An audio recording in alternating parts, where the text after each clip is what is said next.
الحمد لله الواحد الأحد الصمد الذي لم يلد ولم يولد ولم يكن له كفوا أحد. أشهد أن لا إله إلا الله وحده لا شريك له وأشهد أن محمدا عبده ورسوله لا نبي بعده. اللهم صل وسلم وبارك على سيدنا محمد وعلى آله وصحبه ومن تبعهم ومن. أما بعد فيا عباد الله أوصيكم ونفسي بتقوى الله وقد فاز المتقون. قال الله سبحانه وتعالى في القرآن الكريم: أعوذ بالله من الشيطان الرجيم. بسم الله الرحمن الرحيم. وأذن في الناس بالحج يأتوك رجالا وعلى كل ضامر يأتينا من كل فج عميق. وقال في آية أخرى: ولله على الناس حج البيت من استطاع إليه سبيلا ومن كفر فإن الله غني عن العالمين. صدق الله العظيم. Kaum muslimin yang terhormat, sidang salat jamaah Jumat yang dirahmati Allah Subhanahu wa taala, mengawali khutbah Jumat kita pada hari yang mulia ini, bila sama-sama kita panjatkan puji dan syukur kepada Allah Subhanahu wa taala, di mana begitu banyaknya nikmat yang diberi kepada hamba sehingga tidak ada detik yang kita lalui kecuali di situ ada nikmat Allah yang kita nikmati. Allah tidak pernah lupa kepada kita hambanya walau sekedip mata pun. Tetapi kadang-kadang hamba melupakan Tuhannya dalam kehidupan keseharian. Kemudian selawat dan salam kepada baginda Rasulullah sallallahu alaihi wasallam. Kaum muslimin sidang jamaah Jumat yang dirahmati Allah Subhanahu wa taala, ketika Nabi Ibrahim alaihissalam telah selesai membina Ka'bah, meninggikan Ka'bah, Allah perintahkan kepada beliau, Nabiullah Ibrahim, untuk memanggil manusia untuk menunaikan ibadahnya. Bagaimana kita baca dalam surat Al-Hajj ayat 27. Wa'adhin fin nasi bil hajj, dan serulah manusia untuk mengerjakan haji. Ya'tuka rijalan wa ala kulli dhamirin ya'tina min kulli fajjin 'amik. Niscaya mereka akan datang kepadamu dengan berjalan kaki yang kotor dan tidak, dan mengendarai unta yang kurus, karena jauhnya perjalanan membuat unta yang kurus. Kemudian yang datang dari segenap penjuru yang jauh, dan kata bukti rohnya, ayo berjauh Arab Saudi, Mekah, Madinah. Tapi rohnya alhamdulillah sudah diberangkatkan keluarga yang 10 sampai ke 2 kerja Aceh, provinsi Aceh. Semoga kita doakan mereka semua yang berangkat maupun yang akan berangkat diberi keselamatan oleh Allah Subhanahu wa taala dalam perjalanan, diberi kesehatan dan juga bisa mencapai haji yang mabrur. Amin ya rabbal alamin. Dan juga yang kita berangkat Jadi baliklah hati dan berdoa kepada Allah supaya kita lebih ila Allah Subhanahu wa taala untuk bisa menunaikan ibadah haji. Kenapa jemaah Jumat Allah? Karena panggilan haji adalah panggilan yang sangat istimewa bagi kita hamba. Bagaimana jemaah? Karena dalam surat Ali Imran ayat 97 Allah berfirman, walillahi 'alan nasi hajjul baiti man istata'a ilaihi sabila. Mengerjakan haji adalah kewajiban manusia kepada Allah. Jadi pada haji dan panggilan hajinya disebutkan kepada Allah, walillahi 'alan nasi. Kewajiban manusia kepada Allah adalah menunaikan ibadah haji bagi yang mampu melakukan perjalanan kepadanya. Kaum muslimin yang dirahmati Allah, apapun yang dinisbahkan kepada Allah akan mulia di dunia ini dan di akhirat. Ka'bah Baitullah yang mulia karena dinisbahkan kepada Allah Subhanahu wa taala. Dan kita nyobi menanci, kita berdoa dengan hal-hal yang Allah muliakan, kita pun akan dimuliakan oleh Allah dan oleh Allah kaum muslimin sedang jamaah umat yang dirahmati Allah Subhanahu wa taala. Anak letih umat Islam seluruh di dunia ini segera akan menghadapi hari raya besar, yaitu hari raya kedua, hari raya Idul Adha. Salah satu amalan yang sangat dianjurkan untuk dilakukan adalah tasbih hewan kurban, menyembelih hewan kurban. Menyembelih hewan kurban pada hari Idul Adha dan hari Tasyrik merupakan ibadah yang sangat dianjurkan dalam Islam.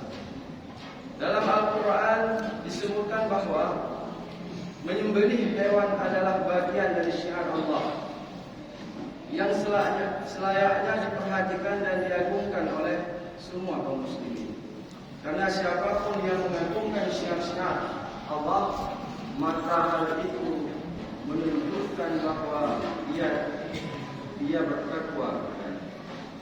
Ini disebutkan dalam surah Al-Hajj ayat 36. Allah Subhanahu wa taala berfirman, "Wal budna ja'alnaha lakum min sya'irillah." Dan telah kami jadikan untuk kalian unta-unta itu sebagai dari syiar Allah. Juga dalam surah Al-Hajj ayat 32 Allah juga berfirman, "Zalika wa may yu'azzim sya'irillah fa innaha min taqwal qulub." Demikianlah perintah Allah, dan barang siapa mengagungkan syiar-syiar Allah, maka sesungguhnya itu timbul dari ketakwaan hati. Jadi dengan yang ada gambarkan haji dalam dunia, nasabah amalan syiar agama Allah yang diikuti pada diagungkan pada yang dilakukan pada yaitu kurban. So yang kurban dalam ayat yang baca, dia telah mengagungkan syiar Allah. Dan siapa yang mengagungkan syiar Allah itulah orang yang ada takwa di hatinya. Dia akan mengaku orang bertakwa. Nanti dibuktikan di hari raya Idul Adha. Betulkah kita orang bertakwa? Orang bertakwa yang diakui pada hari raya Idul Adha adalah mereka yang mengagungkan syiar Allah dan melakukan ibadah kurban. Kaum muslimin sedang salah jamaah rahimahumullah. Di samping mengagungkan syiar Allah, hikmah atau fadilah diberi oleh Allah bagi orang yang melakukan ibadah kurban di hari raya Idul Adha. Dan juga mengatur Islam atau masyarakat umum selamat. Karena tiap tahun perintah selamat sabilul kurban cuma sebagai peringat hadis sendiri dan kaum muslimin semuanya karena manusia lupa berfadilah diberi Allah bagi orang yang berkurban bahwa raya haji. Juga dalam sebuah hadis yang diriwayatkan oleh Imam Tirmidzi dari Aisyah, Rasulullah bersabda, "Ma 'amila bi Adam yawman nahar amalan ahabba ila Allah azza wa jalla min iradat ad-dam wa innahu la ya'ti yawmal qiyamah bi quruniha wa adlafiha wa ash'ariha wa inna ad-dama la yaqawnu min Allah azza wa jalla bi makanin qabla an yaqa'a 'ala al-ardi fatibu biha nafsahu." Yang artinya adalah tidaklah pada hari nanti manusia beramal suatu amalan yang lebih dicintai oleh Allah dibandingkan mengalirkan darah dari hewan kurban. Jadi bahwa raya hanya amalan yang dia dicintai Allah dibanding mengalirkan darah hewan kurban. Ia akan datang pada hari kiamat dengan tanah kuku rambut yang berada di pun kalau ada jauh belum dia bukit boleh maju ke tanah. Tapi bahawa kiamat kepada Rasulullah dan kita ya Rasulullah kiamat itu maka dia akan sempurna dengan kuku-kukunya, dengan tanduk-tanduknya, dengan rambut hewan kurban tersebut. Dan sungguh darah tersebut akan sampai kepada ridha Allah sebelum tetesan darah tersebut jatuh ke bumi, maka bersihkanlah jiwa kalian dengan berkorban. Kaum muslimin jamaah Jumat yang dirahmati Allah Subhanahu wa taala, dari pun hana di pura hana di kulit itu dicoba bab raya Idul Kurban dan raya dan 3 hari tasyrik. Maka ada ulama nyoki sebagai kira-kira jika utang, padahal utang dilarang. Bahkan lagi jena untuk tinggal utang untuk utang dan namanya Rasulullah sahabat ini. Ulama dimutang. Karena hanya dari buku bawa lain, tapi menurut sebagai kaum muslimin jemaah Allah. Yang kurban yang meyosi baruan saja Allah Subhanahu wa taala. Karena amal yang galak Allah dengan orang muslim kurban galak Allah Subhanahu wa taala. Dan bahawa akhirat tengok alim Allah itu karena boleh saudara kata Allah tambah pada masyarakat anak yang boleh. Kaum muslimin yang berbahagia. Adapun kadang-kadang saya berat pada pergi subah harta orang ibu dan itu kalau saya jadi minum barulah dari itu kadang-kadang kalau dia minum Allah pun yang tengok kalau orang masyarakat itu kaum muslimin yang berbahagia kalau kita mampu untuk berkorban, tidak mampu berkorban pada daya itu berkorban. Kenapa?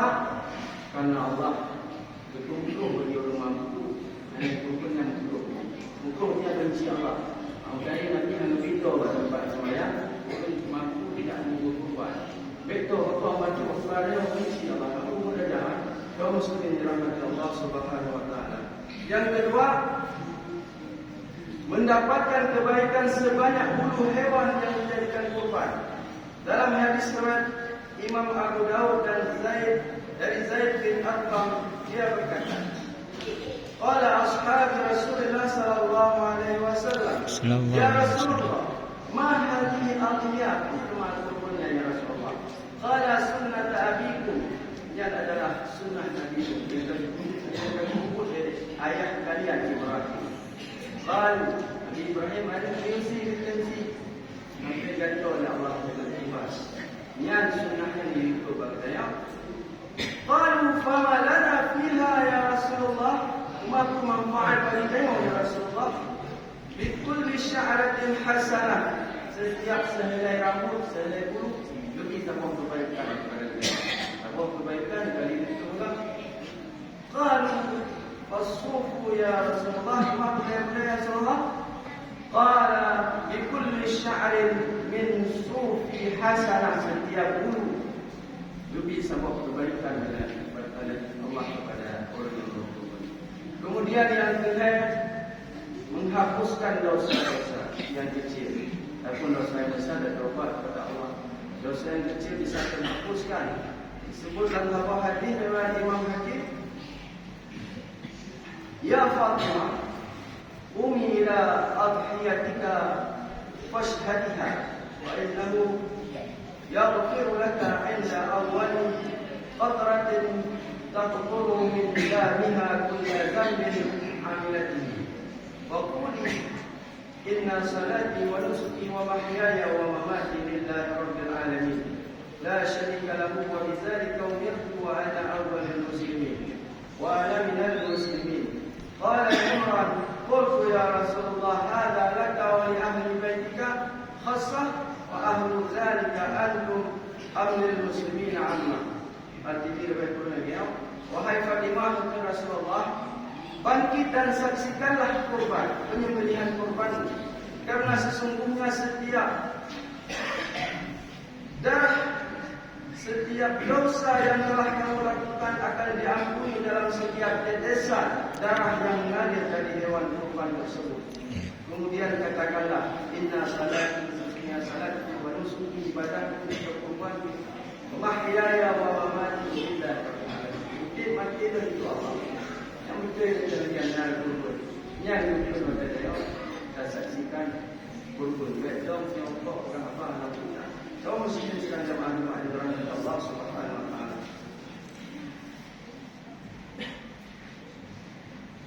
Bertanya oleh para sahabat, ya Rasulullah, apakah keutamaan ini hanya khusus bagimu dan keluargamu.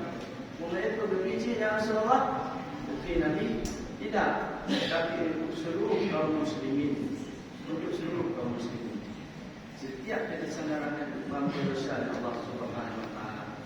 Dengan demikian, kurban selain untuk mengagungkan syiar-syiar agama Allah juga agar mendapatkan keutamaan kurban. Di antaranya dicatat dan pun dicatat sebagai amalan terbaik di hari Idul Adha yang paling dicintai oleh Allah. Dia adalah guna anak amalan yang dicintai oleh Allah pada hari Idul Adha kecuali menghadirkan darah kurban, hewan kurban. Dan kedua, mendapat kebaikan sebanyak 10 hewan kurban. Yang ketiga, mendapat ampunan dari dosa yang dilakukan oleh Allah Subhanahu wa taala. Demikian kaum muslimin sidang jamaah Jumat rahmatullah, hikmah yang terkandung dalam ibadah kurban. Semoga Allah Subhanahu wa taala memberi kita kemampuan untuk yang pupuk yang diberi oleh Allah dari lisan Rasulullah sallallahu alaihi wasallam. Semoga janji-janji yang dijanjikan oleh Rasulullah sallallahu alaihi wasallam ujungnya bisa kita yang dapatkan. Kemudian ba'urah di bulan Dzulhijjah kita yang memanggil puasa Arafah. Betul, puasa Arafahnya diampun dosa sanatan madiyah yang setahun yang lalu dan diampun dosa setahun yang akan datang. Diurut-urutkan diampun dosa 2 tahun. Maka jangan lewatkan kesempatan yang Allah berikan, karena hari yang akan datang tidak lebih panjang dari hari yang telah kita lewatkan. Ada lewat rukun-rukun, ada rukun, dan lebih singkat. Maka mari kita pergunakan kesempatan yang Allah berikan. Mudah-mudahan kita bisa menggapai peringkat takwa insya-Allah Subhanahu wa taala dengan menjalankan segala perintah dan menjauhi-jauhi. Mudah-mudahan ada manfaatnya. Terima kasih segala perhatian. Mohon maaf atas segala kekurangan. Bagi kita mau dalam rukun dua al-Fatihah. Alhamdulillah, nahmaduhu wa nasta'inuhu wa nastaghfiruh wa na'udzu billahi min shururi anfusina wa min sayyiati a'malina. Man yahdihillahu fala mudilla lahu wa man yudlil fala hadiya lahu. أشهد أن لا إله إلا الله وحده لا شريك له وأشهد أن محمدا عبده ورسوله لا نبي بعده. اللهم صل وسلم وبارك على سيدنا محمد وعلى آله وصحبه ومن تبعه. أما بعد فيا عباد الله أوصيكم ونفسي بتقوى الله فقد فاز المتقون. قال الله سبحانه وتعالى في القرآن الكريم: أعوذ بالله من الشيطان الرجيم. بسم الله الرحمن الرحيم. وأذن في الناس بالحج يأتوك رجالا وعلى كل ضامر يأتينا من كل فج عميق. بارك الله لي ولكم في القرآن العظيم ونفعني وإياكم بما فيه من الآيات والذكر الحكيم. أقول قولي هذا وأستغفر الله لي ولكم ولسائر المسلمين والمسلمات.